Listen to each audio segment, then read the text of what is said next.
Olá pessoal, meu nome é Andréia. Eu vou apresentar para vocês um pouco do que eu vivenciei na trilha de Design Thinking no TDC 2019. Bom, ao todo foram 12 palestras, né? Então o evento começou por volta das 10 horas, fomos até às 18h30, né? Então foram 12 palestras. E eu vou tentar detalhar algumas delas, as que mais impactaram, ao meu ver, e que no meu dia a dia eu vou tentar aplicar essas funcionalidades, né? Então eu vou só descrever essas palestras que aconteceram na ordem em que elas apareceram lá na trilha pra gente. Então a primeira delas, né, foi sobre total mesmo a utilização do Design Thinking, o projeto antes do projeto. A segunda foi a Deu Match, e agora como o design se encaixa na TI. Facilitação visual, indo além dos resumos criativos.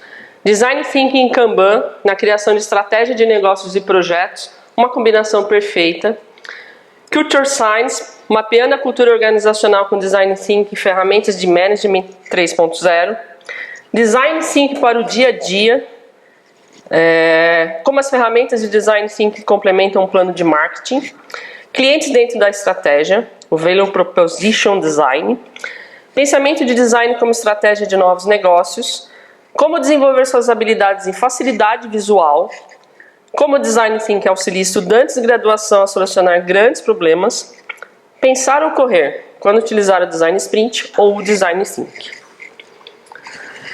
Duas regras básicas praticamente em todo o aprendizado da trilha, né? Ou duas frases, duas palavras, enfim. Empatia e pensar fora da caixa. Todas as palestras focaram muito nisso. E eu acho que esse é um tema muito importante, né? São duas situações que a gente não pode deixar passar, né? Porque não só para a nossa vida profissional, né? No nosso ambiente profissional, mas no nosso ambiente, né? Na nossa vida mesmo, no nosso dia a dia, eu acredito muito que a gente tem que ter essas duas situações. A empatia, ou seja, ter o olhar do outro, prestar atenção no outro, nos colocarmos no lugar do outro e principalmente pensar fora da caixa, ter esse diferencial. Porque senão a gente vai sempre cair no mais do mesmo, né? E é o diferencial que vai fazer com que a gente realmente tenha essa diferenciação em tudo, tá? Bom, falando um pouco mais do que é o Design Thinking, né, compreendendo poucos termos, são 5 etapas, 5 fases que envolvem o uso dessa ferramenta, né? Então são a empatia, a definição do problema, a ideação, prototipação e o teste. Tá? Nos próximos slides eu vou tentar descrever cada uma dessas fases. Primeira fase, né? Então, voltando àquela parte inicial das regras básicas, né? As regras o que ficou bem forte na mente, né? Tenho certeza de quem participou dessa trilha. Primeira fase é empatia. Então, ouvir principalmente, né, os nossos clientes. Então, quando ele pede alguma coisa, por que ele está pedindo aquilo? Então, é ouvir com os ouvidos mesmo, né? Com aquela atenção forte. Não só ouvir aqueles ouvidos moucos, como falam, né? Então, realmente estar 100% nesse envolvimento com os nossos clientes ou com qualquer pessoa que a gente venha conversar. Observar, né? Então, por que ele está me pedindo isso? Né? Então, eu preciso observar, né, o dia a dia dele, o que eu posso melhorar nesse processo. Então eu só consigo fazer isso empatia, nos colocando no lugar dessa pessoa. Então muitas vezes colocando a mão na massa, né? Então a pessoa pede, olha, é melhor que eu tenha determinado botão do lado direito, né? E a gente fala, mas tem do lado esquerdo, né?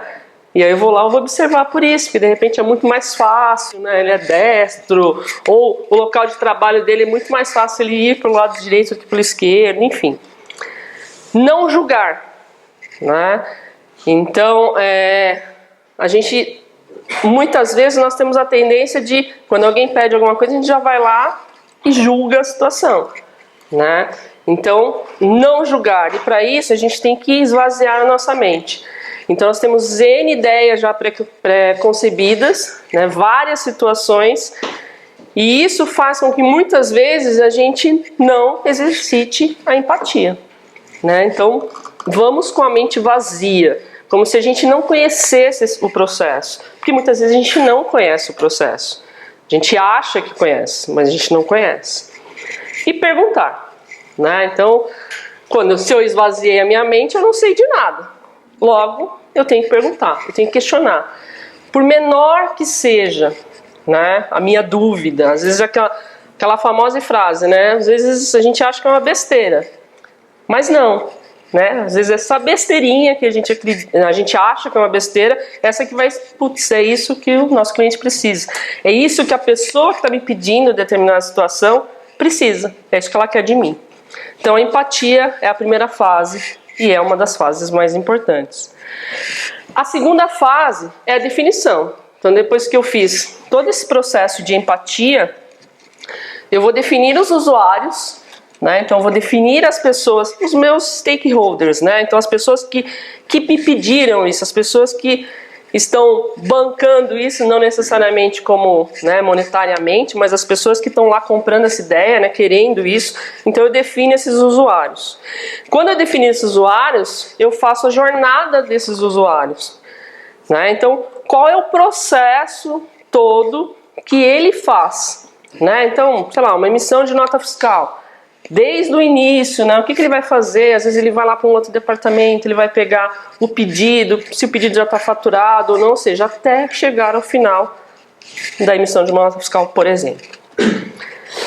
Nesse processo de definição, eu posso criar o meu mapa de empatia, tá? O mapa de empatia, então trouxe um modelo aqui, existem vários modelos, se nós formos pesquisar. Então esse é um mapa de empatia que eu busquei aí para trazer. Então existem algumas fases, né, onde a gente coloca a empresa, coloca o usuário, podem ter vários mapas de empatia, porque várias pessoas que podem estar pedindo isso, né? Então eu tenho lá todas as etapas. Então primeiro, com quem eu quero ter empatia? Então pessoa que queremos compreender sua situação, o seu papel. Então eu vou lá e coloco o nome de quem está me pedindo, por exemplo, né? O que precisa fazer? O que precisa fazer de diferente? Quais as decisões precisa tomar? Como saberemos se foi bem sucedido ou não? O que essa pessoa vê, né? O que eu vejo? O ambiente, os amigos, o que o mercado oferece em termos de produto, e eu quero ser, né, o diferencial. O que diz? O que fala e o que podemos imaginar falando. Isso é muito importante. Né? Então o que a pessoa está falando, porque às vezes a pessoa fala, a gente entrega alguma solução, ou a gente fala que vai fazer determinada coisa, e a pessoa fala, ah, tá bom, é isso que eu quero. Mas, na verdade, no fundo, ela gostaria de dizer, não é nada disso, você não entendeu nada do que eu estou pedindo para você. Né?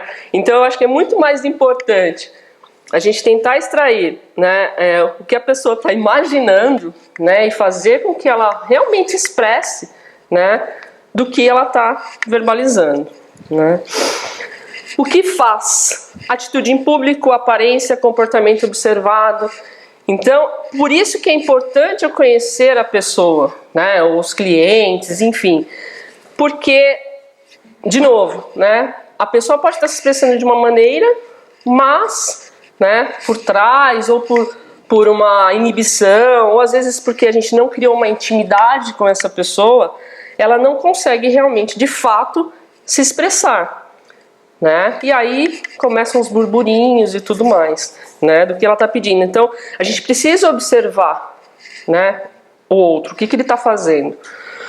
O que escuta, o que os amigos dizem, o que o chefe diz, o que dizem os influenciadores. Né? A todo tempo nós temos, né, as pessoas que nos pedem, mas elas são influenciadas por N. Né? Às vezes ela quer alguma coisa, mas o chefe disse uma outra, os amigos disseram outra. Qual é o peso dessa influência? Né? Então ela vai bancar, por exemplo, que ela quis aquela mudança naquele relatório. Né? Aí chegou alguém, né, com uma determinada influência, falou, nossa, quem que mudou isso? Né? Então fui eu, né, eu vou bancar que fui eu que pedi isso daí, né, ou não, né? E o que sente e o que pensa? Então quais são as dores e quais são os ganhos? Né? Então, quais são as dores, os medos, frustrações, obstáculos e o que essa pessoa vai ganhar? Né? O que esse stakeholder, o que esse cliente, né? Às vezes o que nós mesmos vamos ganhar, né? Então, os desejos, as necessidades e os sonhos. Né? Então, numa questão mais real, então, sei lá, eu quero fazer uma viagem. Né? Então, sei lá, eu tenho minhas dores, de repente, o tipo da viagem, o porte da viagem, o custo da viagem. Né? Então, quais as coisas que eu devo abdicar para conseguir esse objetivo? Mas quais são os meus ganhos depois de tudo isso? Né? Vale a pena? Não vale a pena? Então, isso é importante. Até para a gente medir o esforço do que a gente está propondo a fazer para os nossos clientes. A terceira fase é a ideação. Então, onde nós vamos colher todas as informações com as pessoas envolvidas, fazer uma interação com o nosso time, né? E o brainstorm. Então, assim, nessa fase a gente não pode ter receio nenhum. Entra aquela questão também do julgamento, onde a gente vai envolver todas as pessoas, né? E vamos colher o máximo de informações possíveis, o máximo de ideias para que isso funcione. Aquilo que a gente se propôs a fazer funcione. Então essa é a terceira fase. A quarta fase é a prototipação, onde vão iniciar os primeiros testes, onde nós podemos fazer o storytelling, tá? Onde a gente vai contar uma historinha, né? Storytelling é uma historinha. Então, por exemplo, eu desejo pagar a minha mercadoria antecipadamente num site, porque eu quero chegar no supermercado e retirar a minha mercadoria de uma maneira mais rápida, sem fila, porque eu quero chegar primeiro na minha casa, né, e assistir minha Netflix, né, ficar mais com a família, enfim. Então a gente tentar passar o problema, né, contando essa historinha para a gente poder ver do início ao final. A gente pode também fazer um vídeo para demonstração do que a gente já imaginou fazer, tá? Então essa é a fase da prototipação. E a última fase é a fase de testes, né? Onde eu vou realmente testar exaustivamente aquilo que eu produzi, onde eu vou comparar resultados, então o ganho, se houve ganho, né? Então daquilo que eu desenvolvi, e aí entra a fase do medir, né? Da mensuração.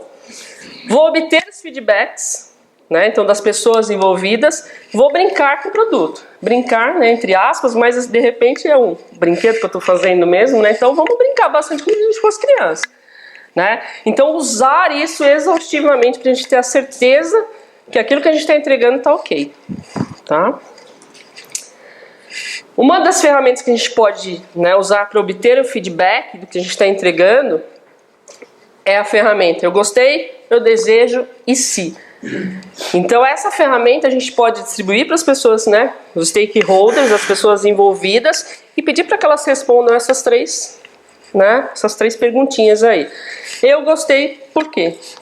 Né? E deixar novamente sem julgamentos, né? Então feedback eu acho que é importante, né? Nós aqui estamos acostumados a trabalhar com feedback, justamente porque eu quero receber isso e absorver. Né? Então eu vou absorver aquilo que eu acho que é positivo ou não. Então eu gostei do que vocês fizeram no relatório, mas eu desejo, né, que ele seja exportado, por exemplo, em PDF, né? Porque se fosse exportado em PDF, e aí tem o IC aí, né? Então é uma ferramenta importante para que a gente receba esse feedback depois que a gente entregou o produto. O que mais eu vi no TDC? Né? Uma das coisas que eu gostei bastante foi as palestras que envolveram o uso de facilitação visual. Primeiro que somos fluentes em linguagem visual. Desde criança, a primeira coisa que a gente sabe fazer é desenho. Né? Desde aqueles rabiscos que a gente fala que é um mundo e é uma linha só, né? Mas nós enxergamos aquele mundo naquele risco que a gente está fazendo. Então nós nascemos já desenhando tudo, né? Que os pais ficam loucos, a gente desenha a parede e tudo mais. E a gente não precisa saber desenhar, né, ser o AIS do desenho, né? Como eu falei, né, a criança ela faz lá um risco e para ela é aquela obra de arte. Então a gente não precisa saber desenhar bem. A gente precisa tentar passar a mensagem, tá? Grande exercício para nossa capacidade de absorção, né? Então isso ajuda muito, por exemplo, a gente trabalha, estuda muito, vai em palestra, vai, né, em workshop, e normalmente a gente vai o quê? Com o nosso bloquinho. E aí são folhas e folhas de anotações, né? Já vou anotar tudo, né? Aí termina aquilo, a gente deixa esse caderninho do lado, e aí a gente às vezes escreve tão rápido que a gente nem entende o que a gente escreveu, né?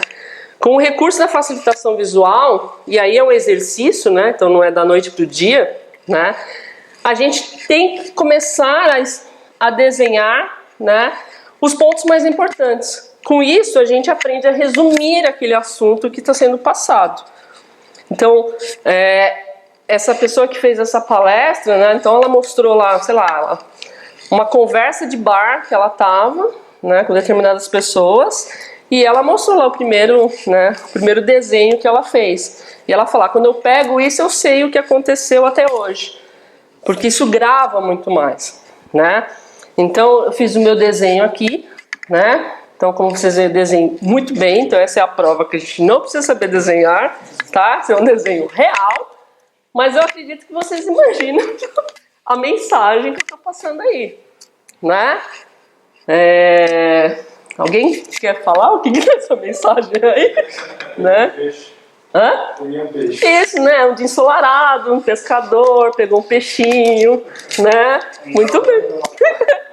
Já falaram, né? Tá? Então assim, né? Um exemplo que ela deu é justamente um jogo que a gente gosta de jogar aqui, que é imagem e ação, né? A gente joga imagem e ação aqui com mímica, mas na verdade o jogo é imagem, né? Então desde sempre, né, reforçando isso, que a gente já nasce sabendo desenhar, né? Se é bom, se é ruim, é uma outra questão, tá?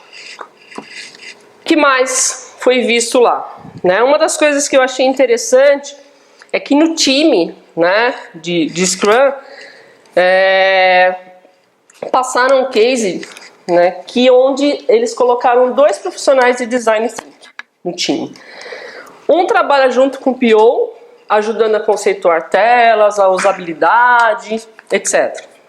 E o outro ele trabalha junto com stakeholders, realizando as entrevistas, mostrando o mapa de empatia, né? Então eu achei bem interessante isso, porque às vezes o PO sozinho, né, ele não consegue pensar, às vezes, tão fora da caixa, porque às vezes é tanta informação que você precisa, né, detalhar para passar, né, para os desenvolvedores, que eu acho que isso ajudaria bastante. Então, foi passado um case lá e eu achei bem interessante essa questão da atuação de profissionais da área, né, de design, junto com o PO, né, e junto com o time, obviamente. Uma outra questão é que o Design Thinking ele pode ser usado, foi uma palestra, né, para ele ser usado no dia a dia. Então, não precisa ser algo apenas para o uso corporativo, uso empresarial. Um dos cases que passaram que um designer, ele tinha uma filhinha, tem, uma filhinha, que ela tem 5 anos. E aí nasceu o irmãozinho. E aí toda vez que eles iam almoçar na casa da avó, essa menininha ela ia chorando, ela adorava a avó, adorava os avós, e ela ia chorando muito. E eles não entendiam por quê, né? Eu chorava demais, assim. E aí ele falou assim, peraí, né? O que eu vou fazer para descobrir? Porque perguntava para ela, ela não falava. Ele falou, bom, vou usar as técnicas que eu uso no meu dia a dia na empresa. A primeira coisa que ele fez foi a empatia. Eu vou me colocar no lugar da minha filha, né? E aí ele percebeu o quê? Que, né, ele fazendo as técnicas todas, né, aquelas 5 fases, primeira fase da entrevista, ela chegou, então ele mais detalhado, vem cá filha, vamos conversar. Ela chegou e falou para ele, falou assim, é porque eu não tenho uma cadeirinha igual a do meu irmão, Né? Então, assim, pra ela era assim, tipo, ele tinha uma cadeirinha super top, né, de bebê, não sei o quê, e ela já tava com aquele banquinho, né, que usa, né, que tem que usar, mas o dela era só tipo um assento, né. E ela falou, eu queria um. Então eles foram, né, compraram uma cadeirinha rosa pra ela e tudo mais, né, e aos poucos eles foram, aí a mãe passeava mais sozinha com a filha, enfim, né, ele foi usando isso no dia a dia. Né? E aí isso cai muito aquilo que no começo eu falei. A empatia não é para só ser usada, né, no meio corporativo. Empatia, né, nós trabalhamos com pessoas, né, nós convivemos com pessoas, então isso tem que ser para a vida. Né? E o último item aí é nos aproximar desses stakeholders, colhendo as ideias, para entendermos as suas dores, realizando entrevistas frequentes. Então, a gente tem que parar, às vezes, de imaginar o que o nosso cliente quer. Então, muitas vezes chega lá uma solicitação, né? N, uma só não, né? Chegam N solicitações, e a gente fala, eu acho que se eu fizer assim vai atendê-lo. Eu acho que se eu for por esse caminho, né, vai dar certo. Né? Por que não? Vamos lá conversar com nossos clientes, vamos ter empatia, vamos nos colocar no lugar dele, né? Entrevistar quantas vezes forem necessárias até que realmente a gente saiba o que ele quer. Porque muitas vezes, muitas solicitações, pode ser que também ele ainda não sabe pedir o que ele quer. Então, para isso, nós temos que ajudá-lo. Então, essas questões da entrevista, escolher as ideias, eu achei muito importante, né? Deram casos lá também para a gente tá aplicando isso no nosso dia a dia. É isso. Obrigada a todos.